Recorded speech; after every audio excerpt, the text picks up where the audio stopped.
Let's see. This it for today? Wait, All right. this one? Okay. Great. All right. We will call this meeting of the Grand Marais Planning Commission to order. It is 5:31, so we're not even that late. Awesome.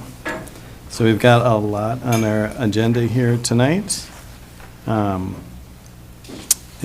if there weren't any changes with the minutes or any of that, I would accept a motion to adopt the consent agenda.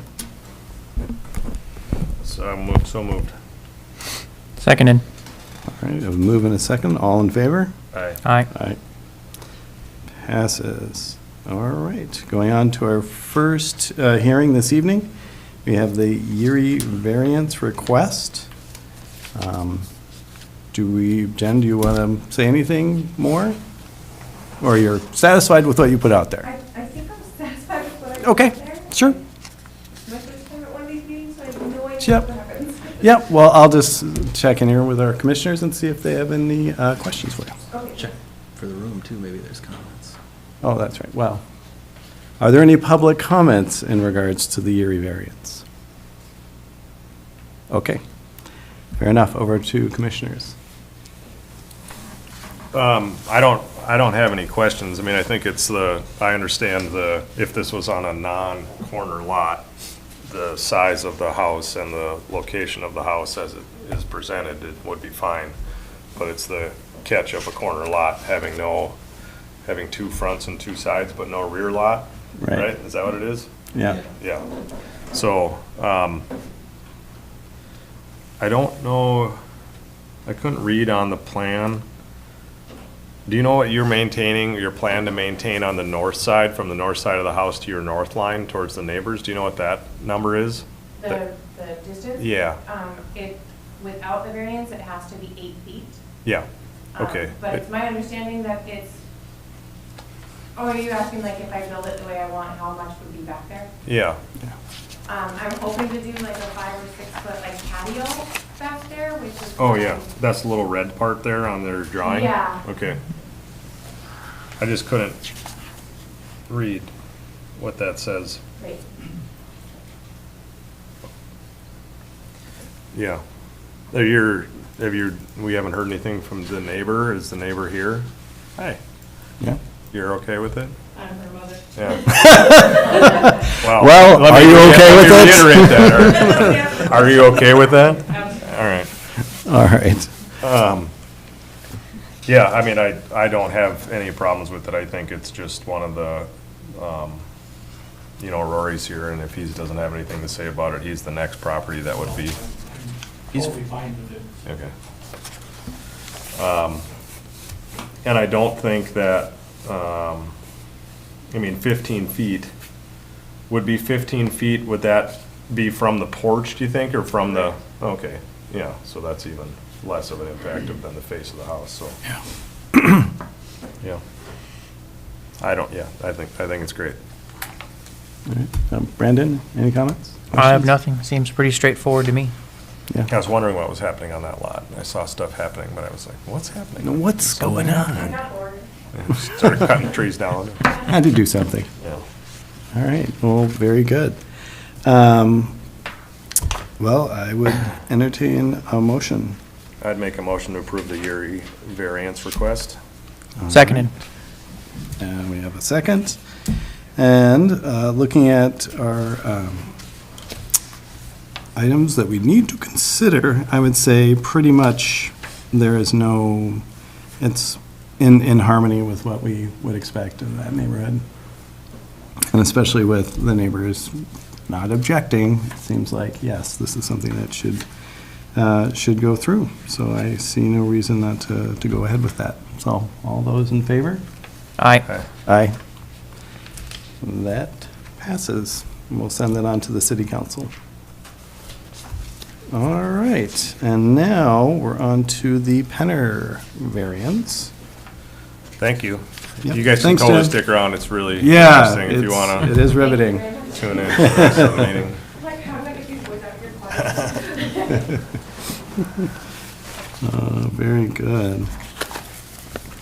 Well, All right, so we have obviously a lot of information here, Commissioners, and we have the plat with the variances. And is there anybody who, I mean, we did have public comment, but does anybody have public comment for the Penner variance? Seeing nobody has one, then we will, I've got a bunch of them. okay. Well, Bill? I think Jake has a few too. Can you, whoever sorry, wants to I'm go late. step up to the microphone? Okay. Yeah, I guess if you have any comments, public comments about the Penner variance request, just to come forward, maybe to like. To this oh, yeah, that microphone one here? With the mic, and just come up, say your name, and tell us what you think. The variance size, is that what we're talking about? We're talking about the Well- Penner variance request and the preliminary plat application, so if you have anything related to those two, So, right? Yeah. I don't necessarily have any issues with what I see here, but I have questions and I have comments, and I have a proposal. Could you sit at the microphone, Okay. We may or may not be able to help. We are not representing the Penners. We're just here with the Right. variance. Okay. So I live right in front of all this on Okay. on the street. Yeah, I have, I guess from the top of the page down, Wait a minute, can you show us what document you're looking at? Gotcha, all right. yeah, okay. so right now there's a trail that's out of my backyard that goes to the state trail. I'm wondering about access to that with the 4 houses up at the top there. Is that going to continue, or is that going to be blocked off? Well, I mean, it will be private property, but you could talk to that property owner and see if there's something you could work out. Okay, because I'd like to see some kind of, I'm sure Billy would too, because he ties into that a little bit also. Okay. I'd like to see some kind of access left, just for accessibility from that area, not having to go all the way around through the EDA to get there anymore. Okay. I have a dog, I got kids, whatever. I'm not snowmobiling up through there or nothing, but hiking wise, it's pretty convenient. Second thing is, are you guys paving all the aprons that are supposedly going in here? Again, this is a private project. This is not the city, so you'd Okay. have to talk with them. Are the aprons that are going in for the driveway and all, are those gonna be paved? Everything's gonna be gravel. Everything's gonna be gravel, okay. So that was my next concern, was just water flow coming from those to a gravel road. Sure. And then following downhill. I know there's a lot of water that comes to the east up there. I'm not really concerned, I think a ditch and swale between us, directing that away would be helpful, hopefully. I know there's wetlands involved, and I'm not really, I don't have a concern with all Okay. that either. The All lot right. sizes, it's a lot of density for back there, which, I mean, my only thing is, I don't see my property value going up or down necessarily, but I'm not really that concerned about it either. I'm in the front of all this, like I said, I'm on Yeah. the highway, so. Okay. But, keeping in mind that I do have a yard, and I got little ones, and I got a dog, there's gonna be a lot of traffic. There's gonna be a lot of construction for some time. And I'm gonna be backed by a lot also. I'd like to see a fence as part of this project, at least to make my physical area a separate thing. I don't wanna deal with any waste rolling over, dirt. That's my one contingency and, concern, I guess. Okay. Is that, I have that area to work with, and I just don't want to deal with imaginary lines throughout the project's length of time to be completed, so Yeah, I'd like to see that up front, at least. okay. Yep, So, other than that, I don't really see a whole lot that I can test. It doesn't Okay. look like anything's really trying to run through or invade my area, so. okay. The density up there does kind of concern a little bit. Mhm. I don't want to see another birchwood or gopher cabin type community Mhm. ending up right behind me, so that's kind of my one thing there, but Yeah. with them being like homes instead of rentals, I'm thinking that's probably not gonna be really a Yeah. big deal. But also keeping in mind the traffic, a fence would be helpful, Okay. due to windows at night and all, just headlights and all that stuff, so. Sure. That's all I pretty much got. Access to the Great. trail and a fence is what I'd like to keep Great. on the books, I guess. Yeah. Jake, are you talking about a fence, just so I know, on this line? I'd like to see it up the road and the line. Okay. All right. All right, very good. Thanks, Jake. Thanks. Callahan. Thanks, Jake.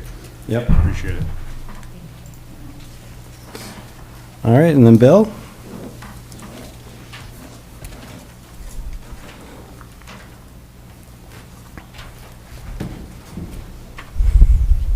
So yeah, we're directly to the east, Okay. and I'm wondering, I can't tell from that little plan how much space there is between the street utility easement paralleling the driveway utility easement for 961. And then they answered the question about whether it be paved or gravel. Also wondering if there is a swale that separates the two accesses, if you know the depth of it and the width. That would be for the Penners. I'm also curious to know if there's a buried storm sewer to County Road 7, or if it's just a swale on the surface for runoff. It looks like it says, just from what I see, that that swale that follows the east side of the road, that carries down, and there is Oh, a yeah. proposed connection to existing stormwater down at the bottom, right on the north side of 7, east side of the proposed new driveway, north side of 7. That's, I mean, from what the plans say, I guess, so that's, if that's what you're wondering. Yeah, well, I'm wondering if there's gonna be separation between the two driveway approaches with a swale. I would, That's what it looks like. it looks like it. Yeah. It looks like there's a ditch Yep, Right. that's exactly right. opposite of Okay. a swale, right? I guess, so There's an a informal ditch. ditch right now that's really overgrown, so that ditch would be cleaned up. And then that's where the beehive would go to accept that. Okay. Bill, I'm Kim. Yeah. I understand you were concerned, this is a 15-foot, which will be, a ditch and a swale through here. Yeah, But the home on 9, the way these homes were designed, or when you pull in, the two entrances are going to be very close together with the goal that the side yards here will be as large as possible. right. So the homes are only 20 feet wide by 48. And so if we push that to this side, which is where the driveways are, and then they enter here, there'll be about 22 feet on this property line Okay, to that- where the home is. if That's down my list a little ways Okay, here. okay. So the purpose of all the questioning with the swale is the snow removal question. How do you plan to deal with snow?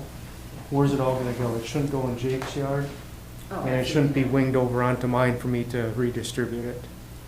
I've been trying to plow as much as I can uphill off my easement onto my own snow dump. Oh, So I start at the top and then I blast through to the road and start pushing up, but I have to deal with what the city leaves me, so that has been kind of distributed evenly east and west, some onto Cindy's, some onto Kennedy's. Right, right. And there's been high snow years where even that 1.35 acres with one building, it doesn't have enough physical space to get rid of it, even though we have a 600-foot driveway with a 60-foot circle. And I have a Bobcat at my disposal. So I've V-plowed it, I've scooped it, I've piled it, and it's still been extremely tight. So I'm really wondering how you're Absolutely. In gonna big snow deal with all years, that snow. We're going to have to probably haul some of that. And the tie into that also is the amount of runoff. It primarily comes in on the northeast corner of the NS land. And then it braids out on the very highest years, like 2014. It's braided as wide as 75 feet, and it's been as deep as 2 feet. Because it filled up my muck boots that come up to just below my knees. So there's a significant amount of water. Yep.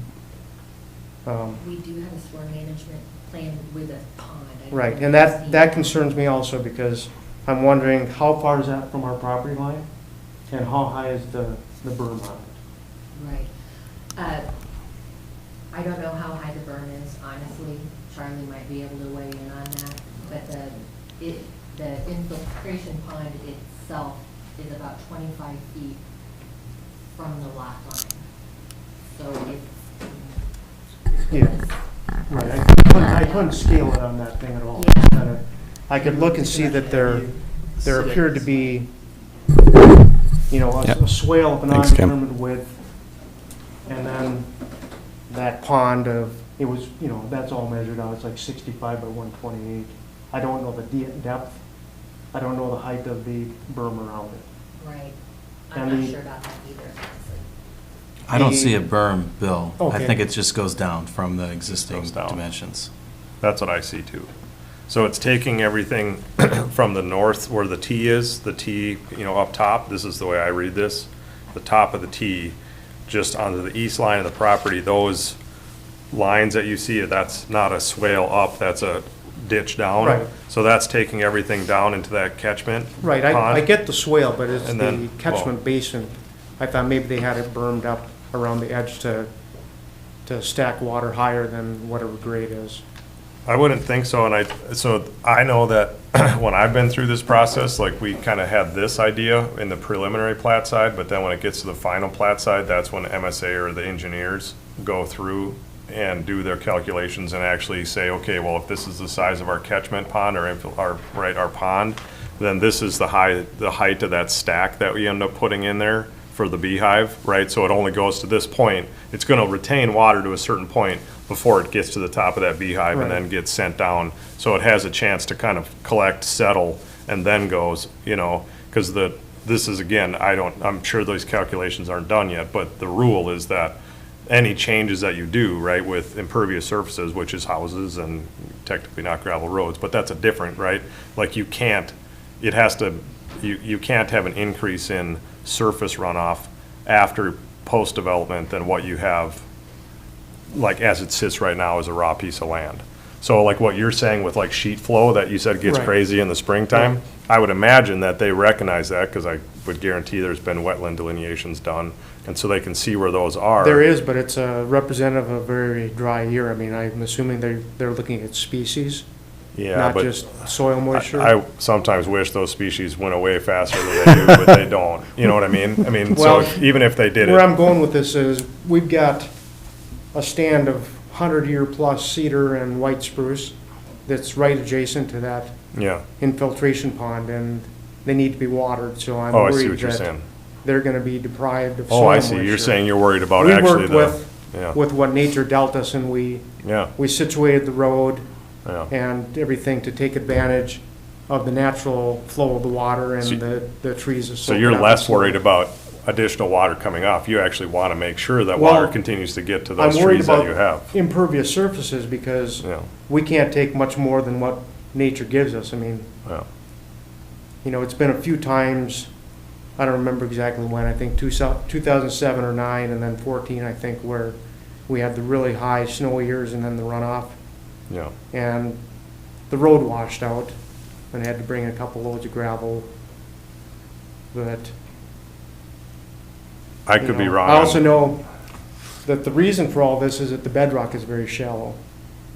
And that brings in another thing, blasting and noise and damage and so on and so forth. Sure. When we went in there, we had to bring in an excavator with a pneumatic breaker on the end. And we hit bedrock about 2 feet down in a couple spots. And, you know, it's all over the place. The house on the northwest corner of Humphrey, they have what looks like a walkout basement. They get in, go maybe 10 feet, and then it's rhyolite all the way up to, you know, basically to the bottom of the floorboards. Sure. Yeah. So you're gonna find rock. And I do know that when you do blast and dig and then fill it with shot rock, it's like drain tiling. You're gonna have a lot of that water is gonna follow that trench out and down and away. You're not gonna have that surface sheeting as much. But it's way more than surface sheeting. It rolls. I mean, you can hear the rocks clattering when it's a big runoff here. Yeah. And you can hear it gurgling from a long ways away. Yeah. I mean, it's significant. But that's like 20 years of experiencing it. Right. Yeah. Okay. I guess So I'm a that, little concerned about that kind of stuff. Mm-hmm. And then the other things you talked about, the actual setback from our shared property line, our west, your east, including the measurement over the swale, the setback to the wall of the house. What is that going to be? Should be 22 feet from the line to the wall of the house. Because On- On all of them? Or So the only homes that we've planned so far are this these one, upper this one floor. somehow looked closer than these other ones. And It's that because is- it's a side yard setback, so it's 8 feet. So right now, even if you don't do any type of development here, someone could build a house 8 feet from that Right. property line, because that's what the side yard setback is. So the way those lots are orientated, that continues to be a side yard. It's 8 feet, but as what Kim is saying, is the So way it's that. 25 through here is Yep. what you were talking Yeah. about. It's gonna be, it should be from here to the edge of the house should be 22 feet. Yeah. I mean, the overhang, Right. there's gonna be a 2-foot overhang of the house that might, because the footprint of the house is Right. 20 by 48. That's, I've noticed these So- cedars, so I know exactly what you're talking about. And we talked about Yeah. wanting to be very careful around those because we wouldn't Right. want to damage those. And But yeah, that's a good point. roots don't respect arbitrary property lines. I know, and I'm hoping that they might actually, because right now this wetland here is capturing a lot of this Mhm. runoff. I was hoping actually that this swale will be good for those cedars. Yeah, I I mean, could be wrong. You I know, think this they'll- property follows the same pattern as the rest of the shore. Yeah. It climbs in elevation going to the northwest. Yep, That's what the bedding plane is. yeah, and I agree, you know, we do expect to hit ledge rock. It's hard, I mean, Jake has a full basement Right. down here. We had great digging for the first 125 feet. It was unbelievable, beautiful soil.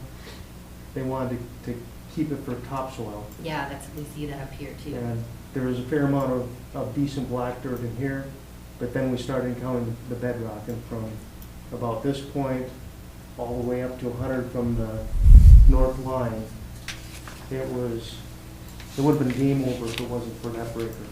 Wow. So how did you get your utilities up there? Are you at well and stuff? No, we buried city water and sewer, that's why we were Oh, digging. okay, okay. So Did we you have didn't- to blast it all? No, we had that breaker point, Oh, okay, our big excavator.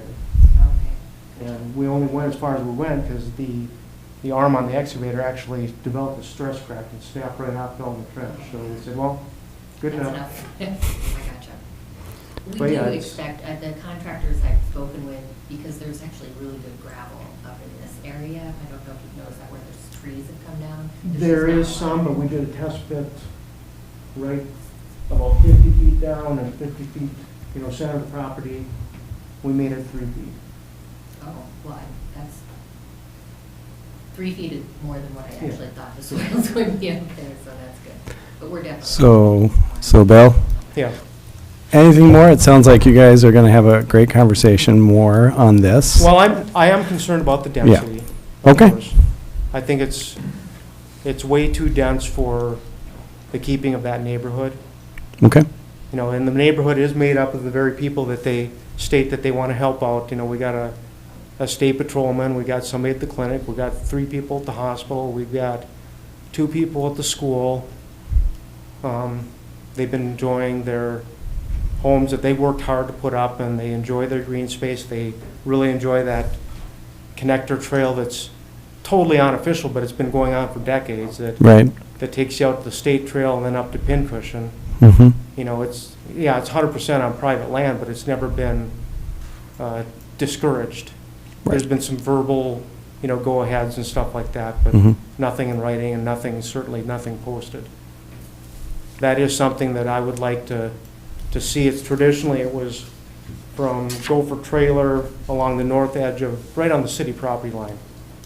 Went across the north end of what was formerly Larson's land and through Humphrey Circle. That's been sort of discontinued there, but the Humphrey people have been walking midsection across our property and then going up through what was the Larson. A while back, some of the Humphrey people were coming up our driveway and then out through the top, and it was fine. I mean, that's what makes it neighborly, and Yeah. so, you know, concerned about the density, about losing access to that trail, about the runoff.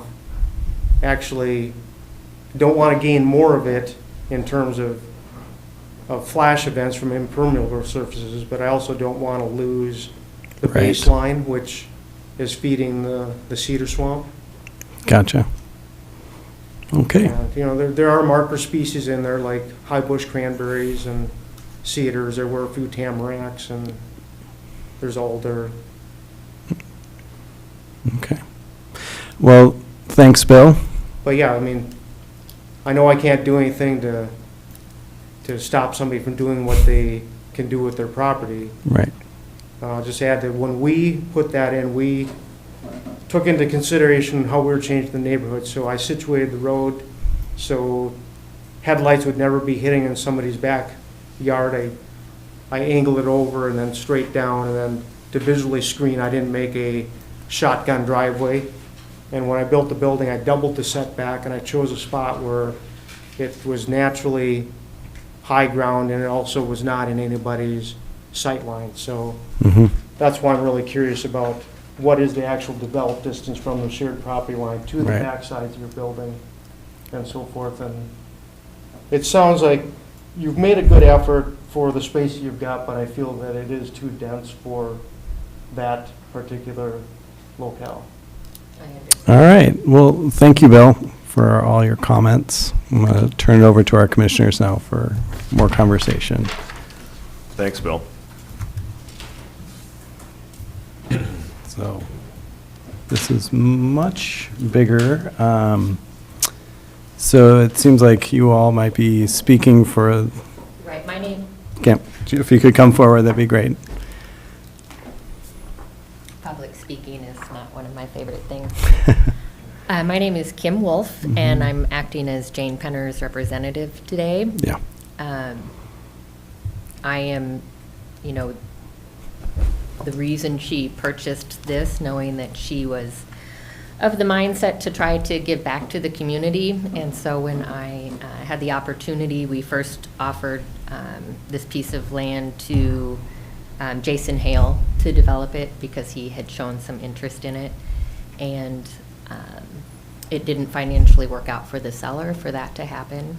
And so Jane was willing to give it a try, understanding the development costs are significant because we're expecting the infrastructure cost to be really high. But she's worked with a really good architecture firm to develop homes that will be very aesthetically pleasing and fit on these small lots. And I just think it's a great opportunity. You know, our goal was recognizing that there's not enough contractors in the area to meet the demand that we have for housing, which is driving up housing costs. So we came up with the idea. We have, 12 home sites where we can build them and hopefully train students or whomever else might want to do it, and build these in a way that it'll be somewhat like an assembly line. The design was really simple, so they're really easy to build. The builder that's willing to take this on has reviewed these plans and said 2 people could build these. We're planning on hiring students, which would then be a feeder system to other contractors in the area that would have some, skilled labor. It's a great concept, and then she's willing to sell them at a break-even cost so that everything keeps affordable. I'm a real estate broker These will not be listed. Timberwolf will not be receiving a commission for these sales. This is a volunteer project for me to try and keep these costs down. And so I do understand that it's a denser development, but because I'm in real estate, I hear regularly, as I'm sure a lot of folks in the community do, there's no affordable housing here. You try to develop a piece of land outside of Marais, and you have well and septic and $300 a square foot to build. This would be an opportunity to have a very aesthetically pleasing development done by a very environmentally sensitive developer, and that it would be done the right way. She's not one that would, cut corners, and so I feel really good about it. I do recognize that it's dense, but I think that it's off the beaten path a bit. I think the trail system is great, and if folks can walk up the trail, that corner right now at the T, if you go left at the T, that corner actually goes on to Senti's lot is where the trail is. And I'm sure Senti has no issue with the trail being there. And maybe we could reach an agreement in the rules and regulations that folks can walk up the Norris Fogan Road and then connect to that trail. I mean, I think we'd be open to, trying to keep everyone happy to let this development move forward. Great. Well, thanks, Kim. Commissioners, do you have any questions for Kim here today? Had a Not lot really. to look at, and we've had some time to think about it. Yeah. I mean, I guess I can see that, I understand both sides of the density. I mean, it is, I actually ran into Mike Kobolinski, who's one of the neighbors there, actually right after practice on my way over here. And I asked him if he was gonna show up, and, and he's like, oh, it's kind of, it's like kind of a bummer, a bummer in the sense that it changes, right? And Yeah. even where I live, we were adjacent to a wooded lot, and Hamilton Housing cleared it and put a house in, and there's another, it's Yeah, just like that's. change. That is what seems to be somewhat inevitable unless you just buy everything up and don't let anything happen, and then I don't know if that's a good solution either, for the community. So I totally, I guess, firsthand understand that change, and always try to, I feel like in reading, I did read through pretty much the entirety of this document, and like the rules, like for the HOA stuff, obviously it's already R1, so we don't have to worry about like the short-term rental idea, but like even the fact that the language is reiterated in there, I appreciate also the need for having to look at the density that you're going for, because that's a pretty long lineal run of infrastructure to put in, and development to have happen between stormwater and water and sewer and power and broadband, and if you put 4 houses up there, you have to divide that by 4. But if you can put 12 up there, you divide it by 12, which now brings your overall cost down, and hopefully, you can build a house with land for less than $500,000, right? Yeah, I mean, so it's definitely. like, it makes sense that way as the, it totally, jives with me on why that is, I think it's a clean layout, in that sense. Yeah, it wasn't, I don't think it was till maybe later or whatever that I did actually see the part that had the plan from Sala in there, and I think that's interesting. I know they're a good firm for sure, and, it's a unique house, and it seems like, I think it's a great endeavor. And I think at this point too, like there are points that I think that we will continue to hear from people about. short of the just like shutting it down thing, which I don't have, I'm not in favor of that. I'm in favor of moving forward on the preliminary plat side of this, but I think like people also understanding that after this and after it even gets through potentially the council, which Bill, your congrats on that. I haven't met you yet for that, but that's, you know, that's just the preliminary plat. Right now, after the preliminary plat side, that's when you and, you know, the homeowner or the property owner can really like get after all the nuts and bolts and details. And so any of the feedback that we get can, you know, be Absolutely. recommended, right? I mean, Yeah. I would assume that they want to be a good neighbor, right? Because, Absolutely. you know, I mean, they want to do right. And based on everything I read in I don't even know how many pages, it's like, A lot. It's a lot. Yeah. A number.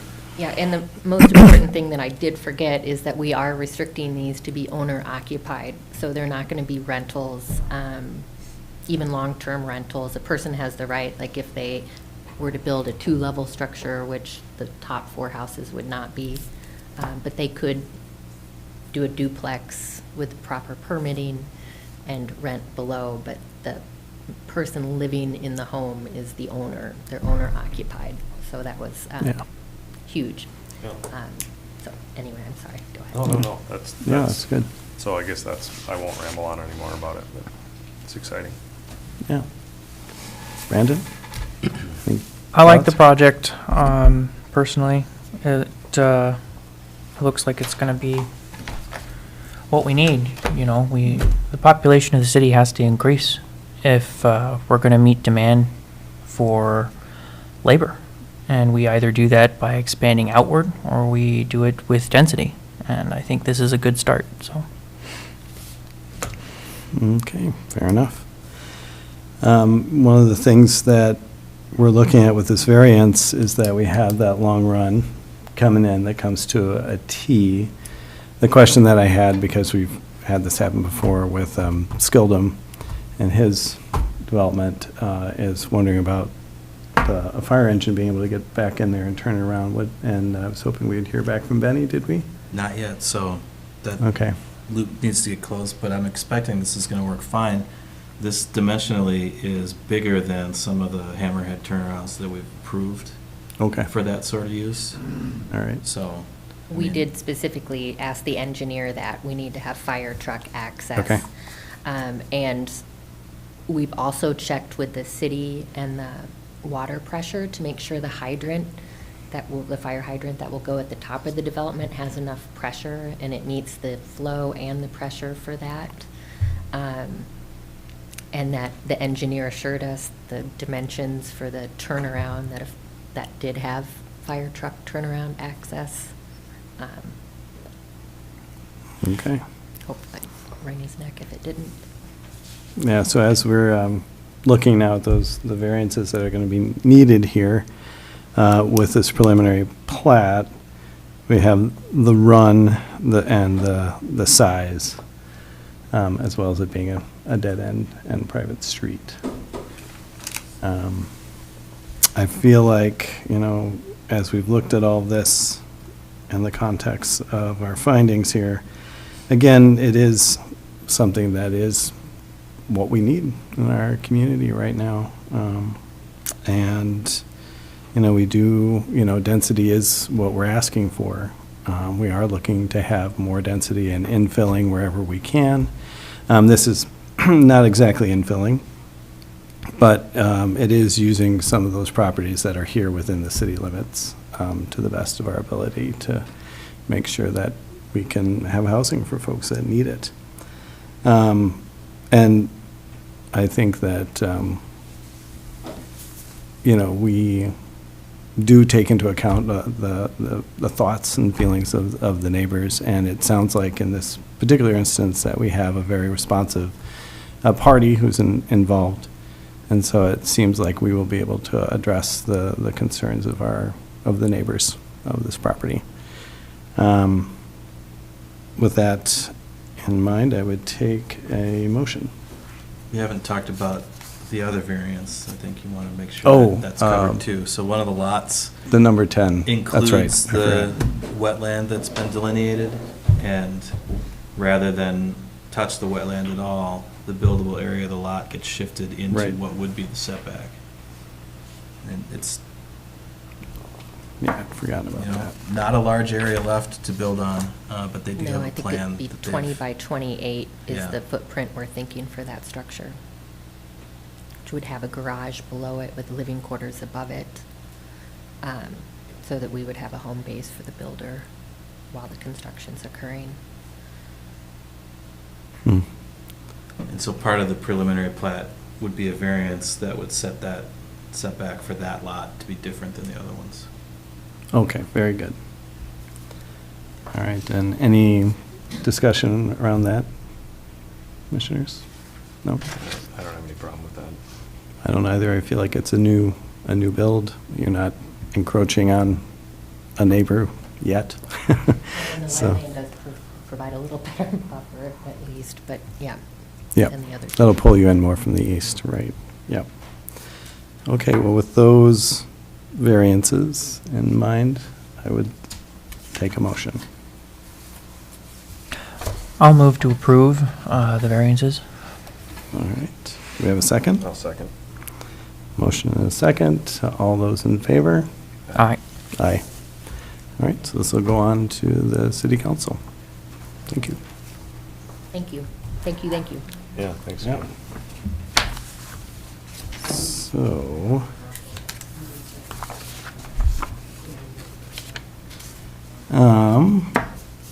commissioners, so, Anton, you had intimated that you would like to see some of this move on to the next agenda.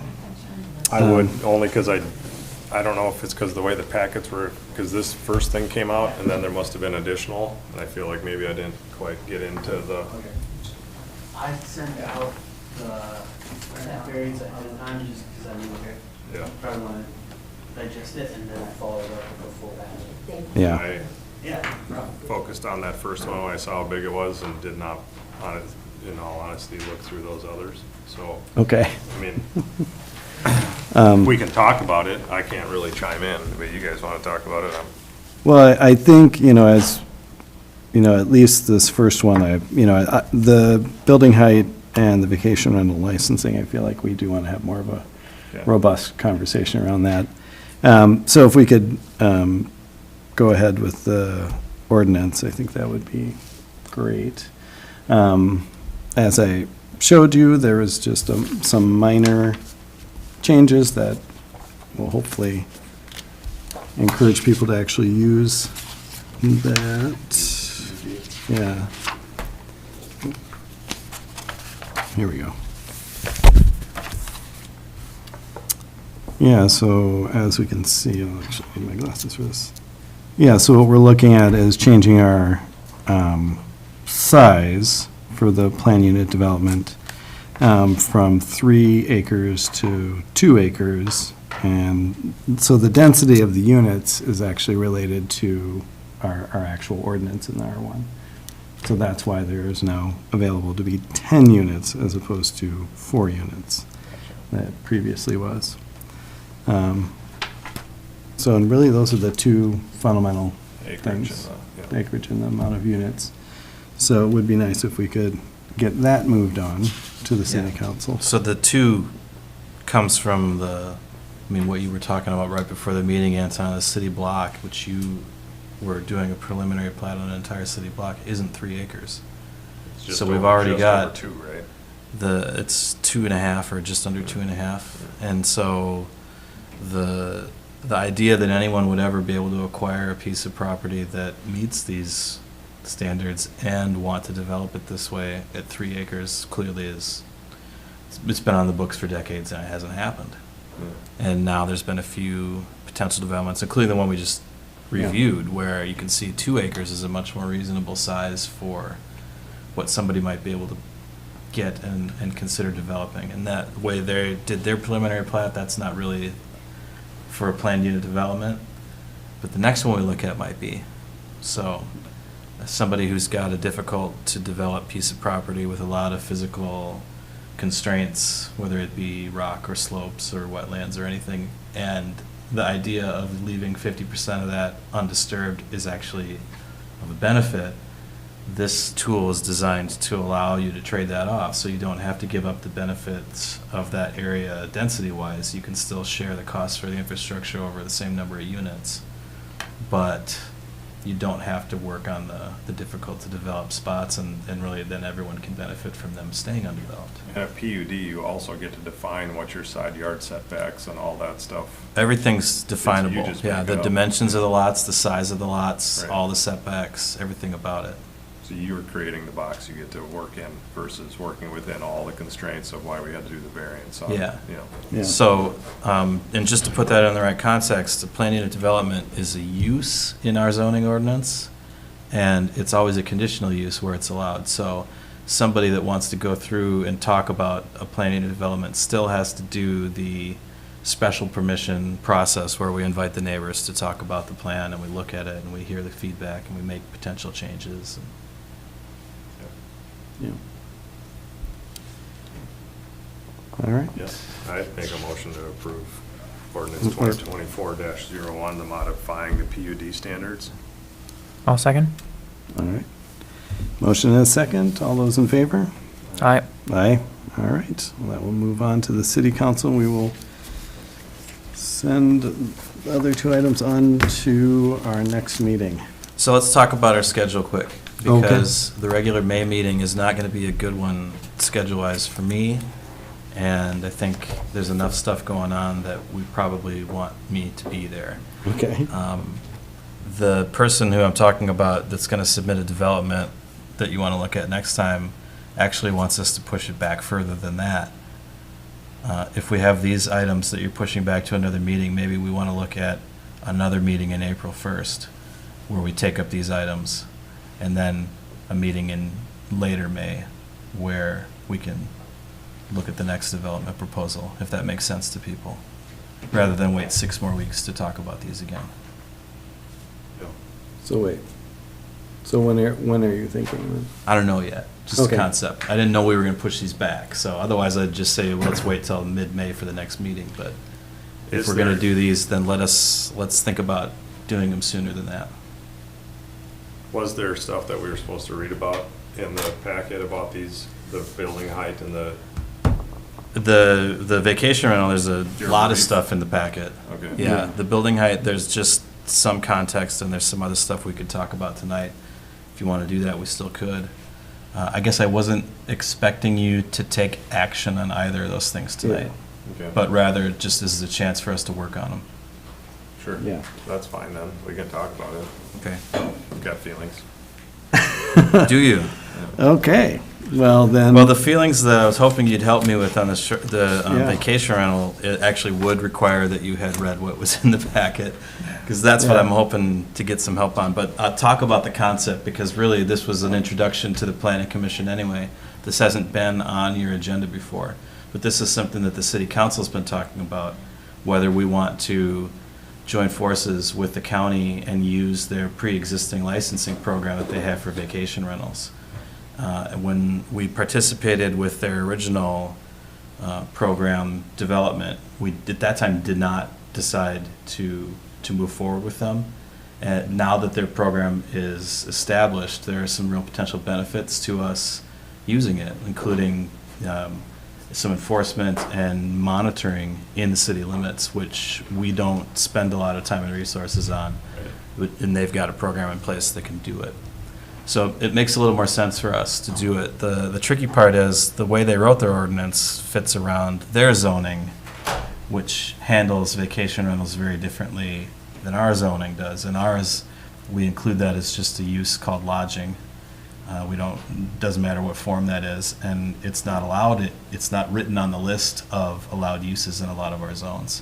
Whereas vacation rental is a use that they talk about in the county zoning as in a different way than we do. So what we have in the packet, and that I hope you'll get a chance to spend some time with, is our first solid draft of taking the county's vacation rental ordinance and fitting it to the city's zoning style. I think that a little more work needs to be done, but we're close with this model.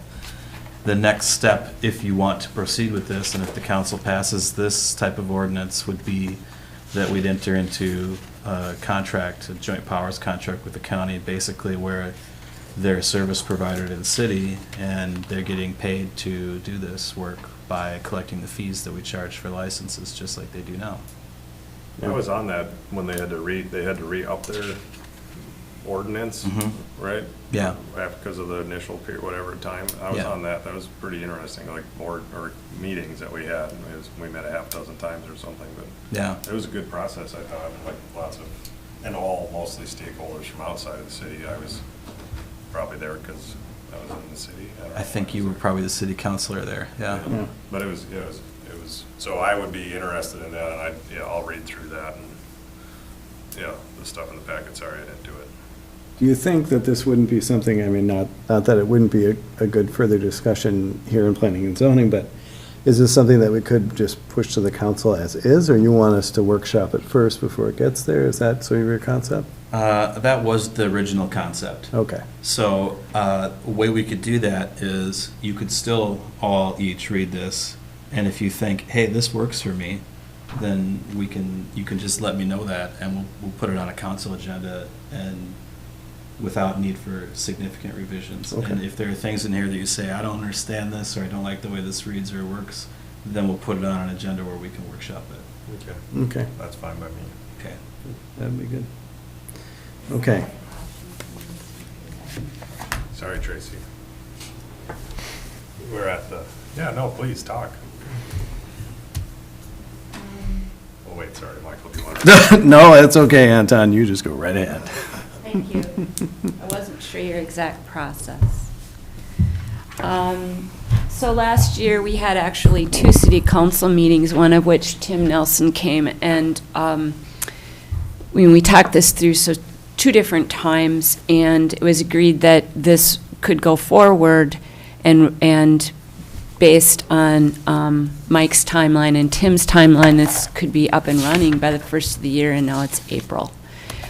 And I appreciate the complexity that Mike's talking about in this lending, and not just simply a contract with the county, but an ordinance. And I watch this pretty closely, have, as you know, Anton, since day one. And I appreciate the first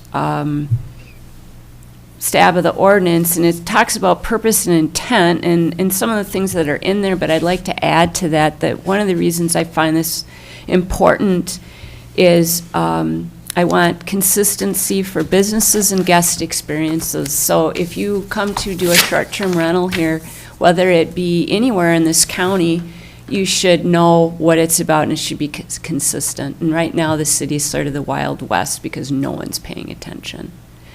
And if you're a guest, I think you should not have to think that somehow the city and the county are different as to what you can expect either at being here as a short-term experience.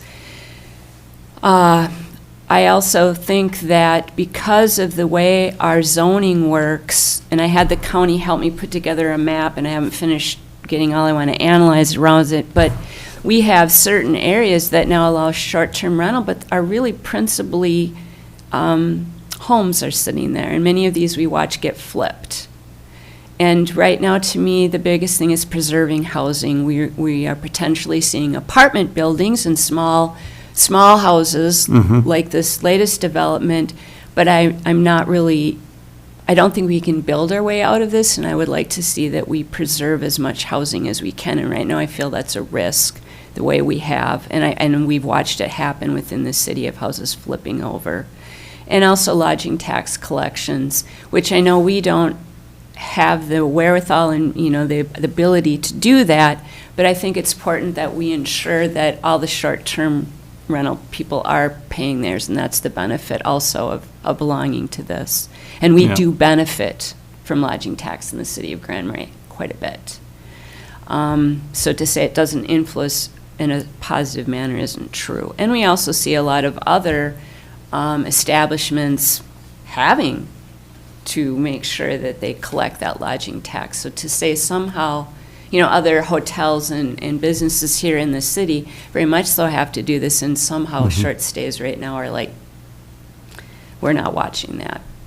And then would like to provide the planning some other information, what's going on in other places. Of course, you may know that Lake County put a moratorium for a Yep. year, and then their townships and their cities have put a little bit of variances, but one of the things in which I see is in this ordinance that Mike wrote up is a cap. And I'd like to Yep. see a cap here, because we can't zone it completely, but I think we could cap some of those that aren't necessarily designed it- just for short stay. But, Stacy, is it a cap? I thought it was more about density. Wasn't that, is that what you meant? Or I there's read an that as a absolute- cap, that 25, did I misunderstand what you had Oh, in there, maybe Mike? I'm just remembering from when I read it. So this is mostly, the concept is borrowed from the county's ordinance. Yeah. And they talked along about whether they wanted to cap the number, and they don't have a cap in their ordinance. Okay. Well, they But do. What they have do is, have an they call overall it a cap. trigger. Yeah. right? If it reaches a certain number, then we're obligating ourselves to come back to the table and talk about it again. So, but since that's an issue that's worth talking about, we've got a place in this ordinance for you to talk about it. I thought, that's what I read with the 20, or did I not read that right? I think that you read it fine. The distinction I'm trying to draw is that this is a draft rather than a suggested policy. And it's Right. it's a structure to allow you to talk about those types of policy issues. Yeah, I just wanted to get to the right, like that is the point of conversation we could have. We could. Right. Yeah, And that's all I capping meant. it with it, calling out a specific number. Yeah, and he just has an example in here, Yeah. but, you know, the Okay. concept that I would like is in there, I guess is all I'm trying to say, however it works out, but I think it needs some thought. And then I'd like to would also ask that we spend some time looking at other communities similar to us as far as limited space, a workforce that deals quite a bit with a tourism-based economy, and it gets back to the whole affordability issue, and just, we can only build out so far, we're limited to space. How do they handle this? And there's some that are, I think worth spending a little bit of time of looking at. So that was just my thoughts to kind of think through this a little bit. And like I said,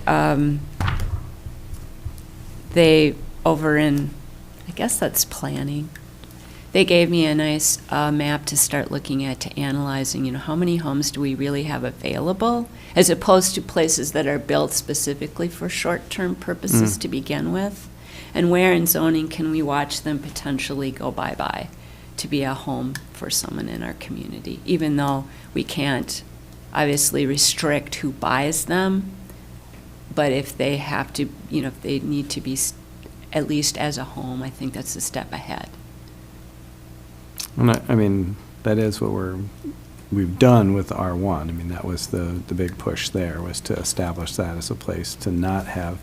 Well- And that's where I see the benefit of this too, is just making sure that, we've said you can do it here, and just making sure that, the people are playing ball, keep getting to do it, I and the think people that's the have. benefit of getting the county involved, because we don't really Yeah, have that's any it. way of understanding short of, we don't We don't have any way. We don't have any way. Well, we do. We're not paying attention, and there would be a handful of people that probably would take issue with that because we enforced this on them. But we're not set up to do it on a regular basis with the Okay. resources that I think you would want to have if you wanted to always know that this is being complied with, and the county is trying to put that in place, and I think they've got a good system.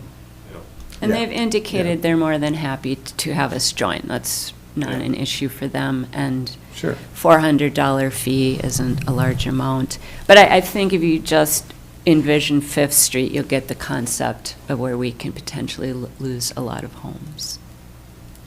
Right out here, I'm sorry, Fifth Avenue, right? Yeah, Avenue. right.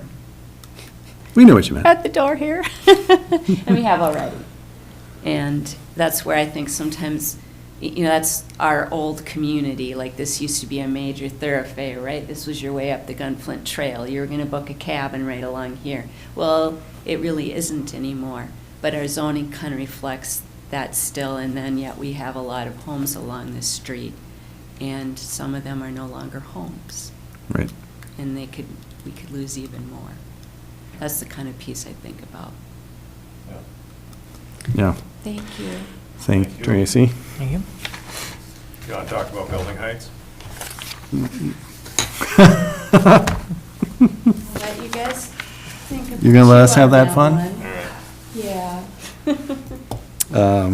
Building heights. I'll tell you, most places that I looked define building height exactly as we do. So let's quickly remind people what that is. You take the average of the surface level where the building sits, and you go to the average of the peak height, between the peak and the eave of the roof. So because we're on a sloped piece of property and peaked roofs are pretty common in the winter type of climate we have, you're often going to run into that calculation where there's a wall that's going to be quite a bit taller than the building height limit, and yet the building height that we calculate via zoning ordinance is still fine. We had a great conversation about that at the last variance hearing you had about height, so that everybody understands that was a flat roof, right? So it's easy to pick the top, but the bottom, again, we're measuring from the mean of the, and so what's the highest and what's the lowest point of ground that it sits on, and find the average of those two spots. Right. That's pretty common. As an alternative, there was a couple of places that define height from the front edge of the building. And I think those were mostly developed downtown areas where they talked about it that way. So they were talking about the front facade of the building. That is the bottom height of the building, which if the front is on the upper side of the slope, that potentially means that that backside is a whole story or more larger than the number you come up with.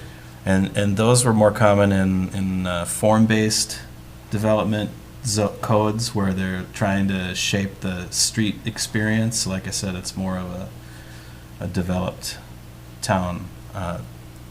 There's not a lot of examples of other ways to look at building height from a definition perspective. Okay. And I didn't find a lot of places that prohibited changing the level of the ground before you start. So that's what I think that's our tricky issue is, are we trying to work off of a baseline that is easy to change, like we've seen happen with some lots, and because we're on a sloped piece of property, again, can make a really big difference in terms of what the actual height of a structure is. Mm-hmm. So I was hoping we could talk about that issue, if anybody has any thoughts about it, but also then revisit the concept that I think you started to talk about at the heights variance, which is there's clearly a place where the sensitivity is higher. We've already codified it because there are zones where we allow 30 feet and zones where we allow 35. And do we want to make that more obvious? Do we need to adjust those boundaries? Are we okay with higher than 35 in some places and lower than 30 in some places? Or does this model actually work pretty well for us right now? I mean, my stance on that, I guess, would be that because of the way that we measure as it's currently written, 35, which is where it is, 30 is pretty much downtown core, right? Yeah. And pretty much everywhere else is 35. Yeah. Pretty much. The downtown waterfront and the highway mixed use. Yes, are 30. Not highway mixed use, I'm sorry, the Highway 61. Highway 61. And then the residential commercial mixed use. Those are all zones that used to be the same zone that we called C1, that was our downtown zone. So they've all split. So that includes some of the neighborhoods on the lower blocks adjacent to downtown, and then the space along the highway that's slightly east and west of downtown. Yeah. So some of it is still sloped, but most of it is actually pretty flat. And 30 feet. 30 feet. And then as we move up the hill into the residential, we're at 35. 35. But again, because of the way that that's written, if you have a lot that happens to drop, as almost all of them do that haven't been terraced, right, back, whatever, at this point, 90 to 100 years ago, you have I don't see any, at 35 feet, I can't see anything that you would want to do or in a residential type setting that would exceed 35 feet, even if it had a flat roof on it, right? And you know that if you were at a pitched roof, you could be well above overall, right, from that tall wall, like on your south face, right? You Yeah. could be well over 35 feet in that south expanse and still fall within getting the median of lot and median of Yeah. roof pitch. I just don't see any reason why we'd want to go any higher than that, personally. Because it doesn't include a chimney, it doesn't, right? Well, the reason that people may have thought about going higher than that, you have to take yourself out of the single-family home idea.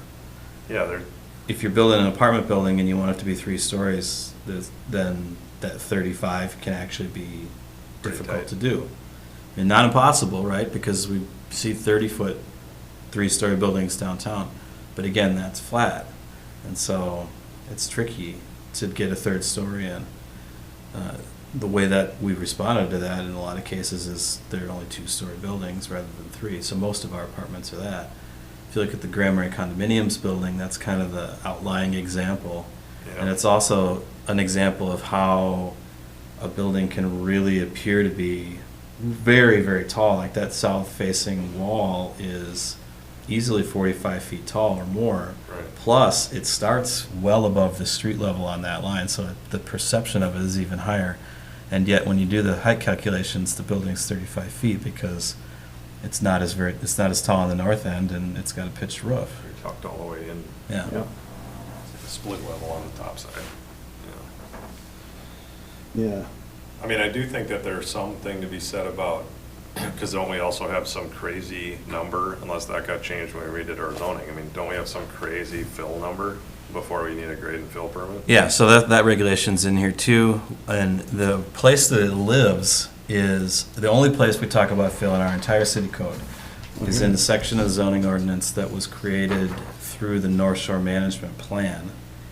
And the context of it is in a shoreland alteration. Now, because the entire city is inside of the North Shore Management Plan control area, we're treating everything in the city like it's a shoreland alteration. I can imagine that that's appropriate in some way, because you can see everything from the shore in city limits.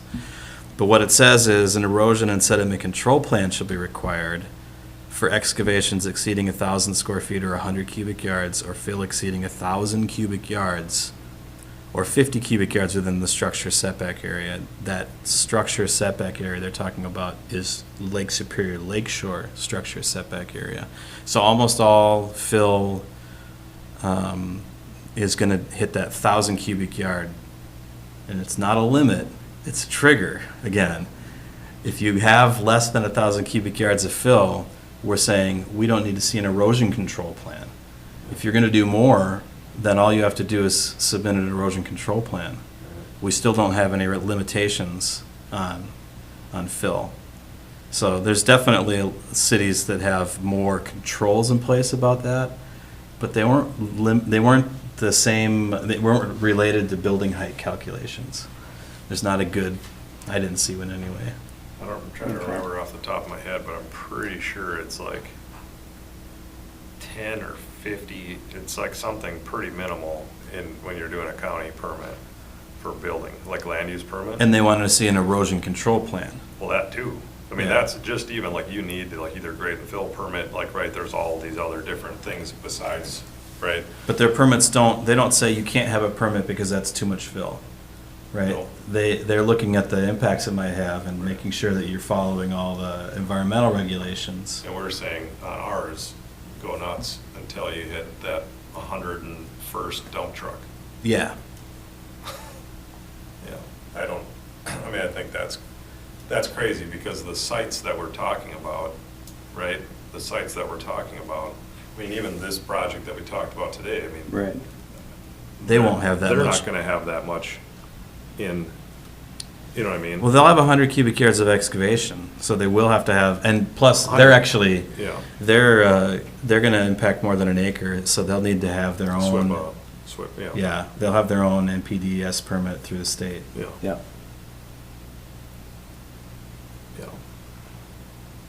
Well, So, I don't, yeah. so are we saying then, or, I think getting back to the height, I mean, I think there's something you said about fill, but I feel like, they're both related to height, obviously, but I feel like we got two things running, and I feel like with the heights, though, I think the reason we were starting to think about it is the apartment buildings, and maybe, like when Ben and I were talking about it, I think we were thinking like maybe it having us, zones where maybe we don't care as much, and trying to find out what would that number be? Like, Yeah. what would be, if you need to build a 3-story apartment building, what would that look like? How much height would you need? And we could, just so that when we're encouraging people to build an apartment building, that we make it financially doable for them. I think that's what we were thinking when we were talking about it, making sure that they can look at our zoning rules and be like, oh yeah, I really could build something that will work in that spot. Mhm. The fill thing always feels really tricky, because I think we've gone round and round about that one many Yeah, times. it is tricky. It's, because we're picking an arbitrary point in time. If we say, as it exists in whatever, today, when we pass this ordinance, you can't adjust the elevation of your property. Wait a minute, We don't even know what it is. I don't know how to measure it, yeah, but Mhm. but more to the point, it's every property in town is terraced right now. Like we've done, that's all you do on a hillside, right, is create those terraces, and that's what, when people are filling, they're doing. So there might be some way for us to talk about that, like, if you want to have a smaller amount of fill to trigger, then we talk about you can't, if you need to adjust the average height of your property more than such and such, then, you need a variance or something like that. That there might be a way to get at it, but it'd be very difficult to monitor unless somebody's actually coming in with a proposal. Yeah. Right. Yeah, and I think that is the difficult point, because I could see like the infill side of somebody doing that having devastating effects to the downslope properties, right? Versus, future, trying to think future forward, whether it's north of the Gunflint, that's not really super slope, but it's enough, right? It is all sloped, or even off on the other side of 8th, some of that stuff out over there. It's flat right below 7, but then it starts to drop, Yeah. and so, I don't know. I personally, I guess I don't, what do they have to get? Like, they got a 2-foot variance up at the Heights project? Is that what it was? 2 or 3 feet or something? And part of that was the solar panels? No, it was 5 feet. 5 feet. And that doesn't include the solar panels. So that would have been, if they would have been at 35, they would have been fine. Or no, if they were No, at 40. they're at they would have 40. been fine. Yeah, Yeah. and they're at 40 with, nicer heights in the units. Right. Yeah. Yeah. My personal point, I don't think anything in all the commercial, the downtown core, that mix, like, I don't really see, I don't like the idea of moving anything up to higher. Oh, no. Down No. there. I think we are absolutely, I think when the whole conversation started, it was just thinking about when we're saying to people, hey, build that apartment building, making it clear that they can actually do it and make it make money for them, so they would be willing to do it, right? That was the idea, is that we'd like to set, some rules that make it clear to them that they can do it, it's possible. And then making it, and we've said it over and over, and people are very clear that, the downtown is what it is, like, that's not gonna change. Yeah. But maybe there are zones where we might want to consider changing that height. So we allow, in the highway mixed-use zone, these apartment buildings as a principal use. It's the only zone where we do that. Maybe we should just focus on that zone for now and think about, is it all the same when it comes to height, or are there differences? And so, like, maybe next time we'll come back with a couple of, case study ideas. That's that for- area that we just kind of redefined a year and a half or 2 years ago or Yeah. whatever, right? Yeah. mean, and where the Heights is going, Up Yeah, there, I mean, yeah, that and then makes- also as we go east, and right? so are they the same? Yeah. I don't know, I think it's worth doing a little investigating and maybe Yeah. looking at a few concepts. Yeah. Because what would, yeah, I mean, it's interesting as you go east, there's obviously houses out along 7, Mhm. right? But even like thinking about what the elevation is, like they can't really see, I don't know, can you see the lake from your place, Bill? Yeah. I just like wondering about, like how, because it's at that point that it's more flat kind of as it runs out. Yeah. It's like Old Shore Road and stuff. So just thinking of like, what's going to happen as the right pouches for sale and other stuff along that, in that triangle, Yeah. what could happen there and what the impact would be, the impact might even be greater on something like the development we talked about today, who is farther up the slope looking down at the backside of it versus somebody who's down closer to 7, Right. right on the north side. I don't know. Yeah. Yeah, that's interesting. I mean, if is 40, what's the magic number then, right? I Because guess. is somebody gonna be, if you say 40 is the number, then somebody's like, well, I mean, if we're doing 45, 3 yeah. stories. I mean, if you let us go Or- 48 feet, we can get 4 stories on this thing, and then we'll, And it depends on whether it's residential or commercial to say like, what is the number?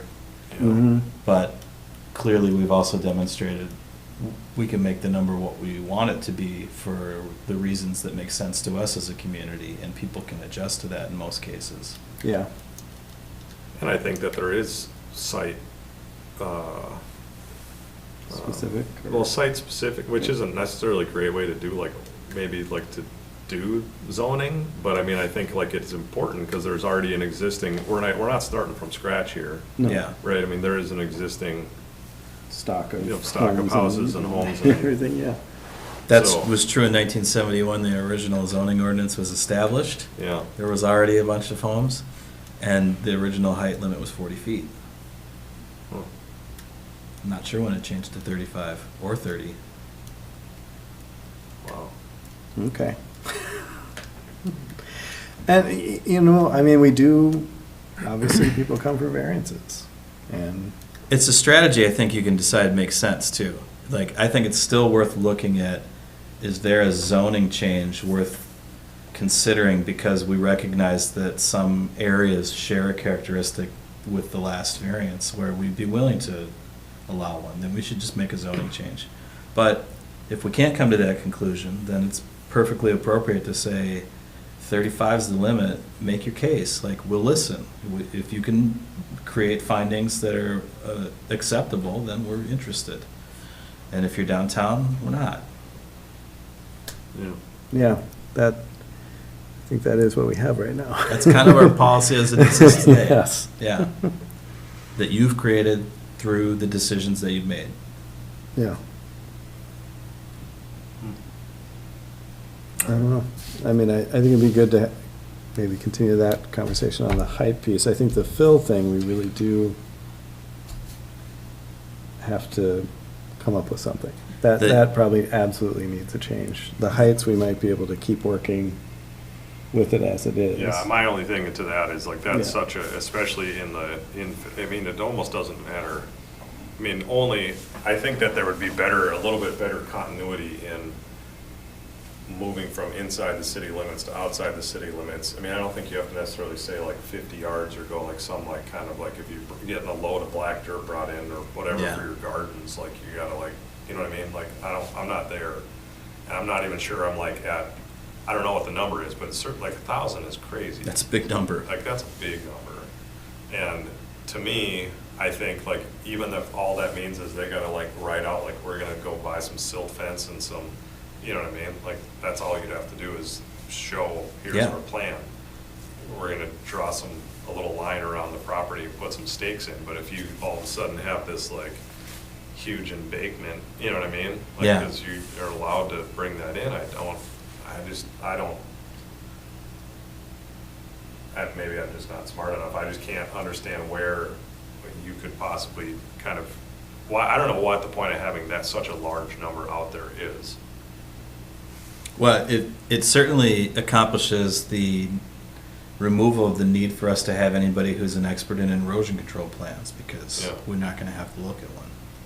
And again, like if you get into, say it's 200 yards, I mean, you're gonna eventually, like you're gonna, like you say, you're gonna breach that barrier, you know, so maybe it's correlating it along with like that, what's gonna, the stormwater management plan, right? Like what's gonna like make you, the developer or the contractor, like go and get that. It's not that big of a deal to do that. To get a stormwater management. Yeah. Yeah, Like- the NPDS permit. Yeah.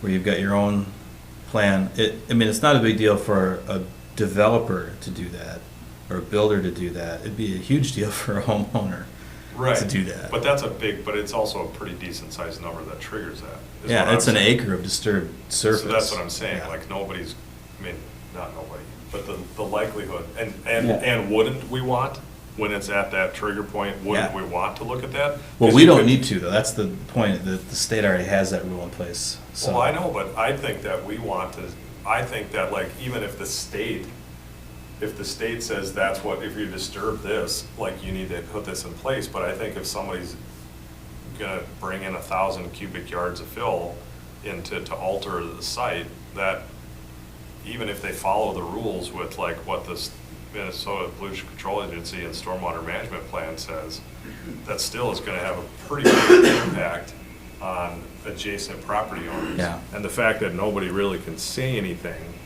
right? There's no oversight, right?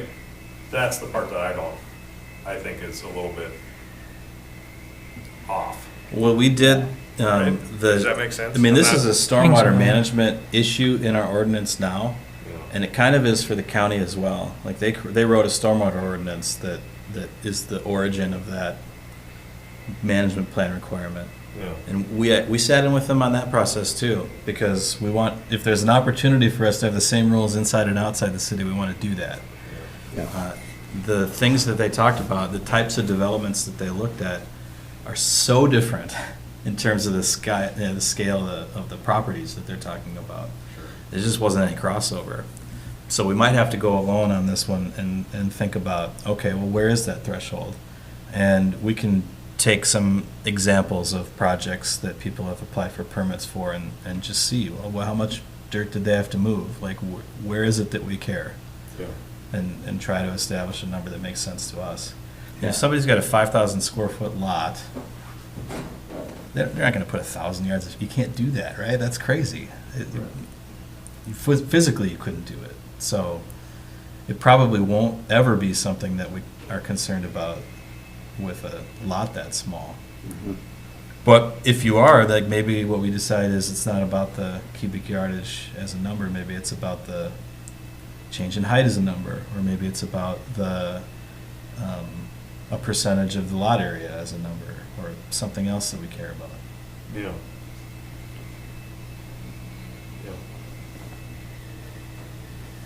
Yeah. Yeah. That's helpful. I think it helps us Yeah. guide bringing some useful examples next time to look at, to try and drill down on some of that.